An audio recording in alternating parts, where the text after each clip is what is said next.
Good morning everyone and welcome for today's session. In last session we were discussing about the various types of FDI. Amongst this, the one A is on the basis of direction of investment, whether the FDI inflows or FDI outflows from our country. On this basis, there are two types of FDI, inward FDI and outward FDI. The next type was on the basis of various type of activities conducted by business. In this, there are three types of FDI, horizontal FDI, vertical FDI and conglomerate FDI. In this, further, vertical FDI are also of two types, that is backward vertical FDI and forward vertical FDI. Then the next was on the basis of investment objective, with the purpose, the FDI made with certain purpose. So on the basis of certain purpose of investment, objective of investment, the FDI types are resource seeking FDI, market seeking FDI and efficiency seeking FDI. Now the next is on the basis of sector. So amongst there are various sectors in which the FDI is made. On that basis there are two type of FDI. Number one is industrial FDI.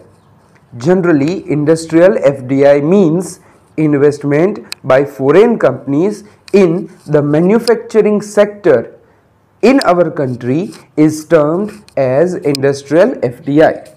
Here the foreign company invest in our country in industrial sector, in manufacturing sector, where the goods, various types of goods are manufactured. So that type of FDI is called as industrial FDI. For example, Reebok, then Hindustan Unilever, etc. are the example of industrial FDI. In this, the foreign company comes to our India, they acquire the land, they purchase the raw material and start the production in our country and establish their own production facility. So that type of FDI is called as industrial FDI. Generally, the industrial FDI is done to achieve certain objectives. Amongst this, the few important objectives are to achieve cost efficiency. The company want to become the cost efficient firm, that is, company wants to substantially decrease their production cost, and hence they are investing in manufacturing sector in a country where the cost of production is less, or they will get the raw material at cheaper cost, or they will get the labors at a cheaper rate. To achieve this objective only, the Reebok company has shut down their one plant in America and instead they have started manufacturing plant in India. Now they are also expecting to expand the production capacity from this plant, and then they will try to export from India only, from Indian plant only. So the company's aim is to achieve the cost efficiency. The other objectives are saving cost on logistics. By investing in manufacturing sector in a particular country, the company do not have to incur the logistics cost. Say for example Hindustan Unilever, if they P&G, Nestle, etc. are also example of manufacturing industrial FDI. Now if suppose those company they produce in their own country and then they will sell in our country by doing export, then they have to incur the huge amount of logistics cost. The company want to save this logistics cost, and that is why they have started their production in our country. They produce in our country and sell in our country, and by doing so they will save their transportation cost substantially. The next objective is to bypass the trade barriers established by country. Now we have already discussed that India is one of the country among the countries where the various trade barriers, various type of tariff, that is taxes, are high on import and export of goods.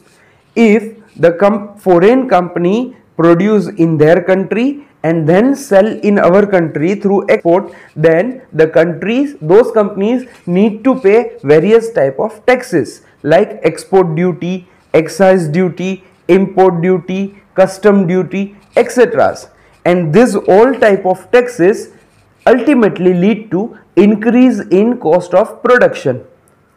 Hence, if the company do not want to increase their cost, do not want to pay such type of expenses, such type of tariff, then they invest in our country, they start producing in our country. So those countries, they want to bypass, they want to overcome the trade barriers established by countries, and hence they invest in foreign countries, in a country for a manufacturing sector.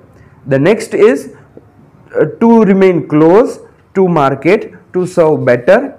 It is very important to remain near to market, near to customer, so that we can easily know how the customer's demand is changing and we can immediately then respond to the changing demand of customers' need, and hence company need to remain closer to the customer. So they go to the market where the customers are located, and then they do FDI in manufacturing sector. And the last one is to have the physical presence. To remain physically present in a market is very important. From the psychological purpose, it is very important, and hence to show the presence of company in a market, companies generally go for industrial FDI. So to achieve certain objectives, the companies are doing manufacturing FDI, industrial FDI. The next type is non-industrial FDI.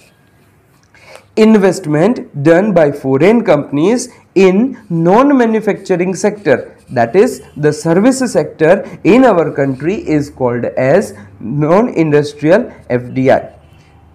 It is also done to achieve certain objectives. The objectives, like the very important objective for non-industrial FDI is the services are non-tradable and intangible, and hence FDI becomes very necessary and a strategic option to enter into market, and hence the companies are doing FDI. The other objectives are to overcome the regulatory barriers and to create regular contact with the customers.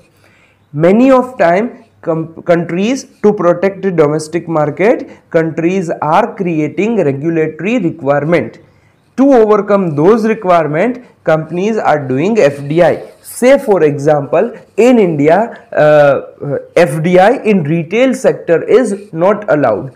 If any company, if any foreign retail company want to enter into India, they need to compulsorily make joint venture with the Indian company. Similar requirement is with insurance sector. So this requirement are nothing but regulatory requirement, and for that purpose also they need to do joint venture, merger, etc. So for that reason also companies are doing FDI in service sector. So that is all about today's session. Have a nice day. Goodbye.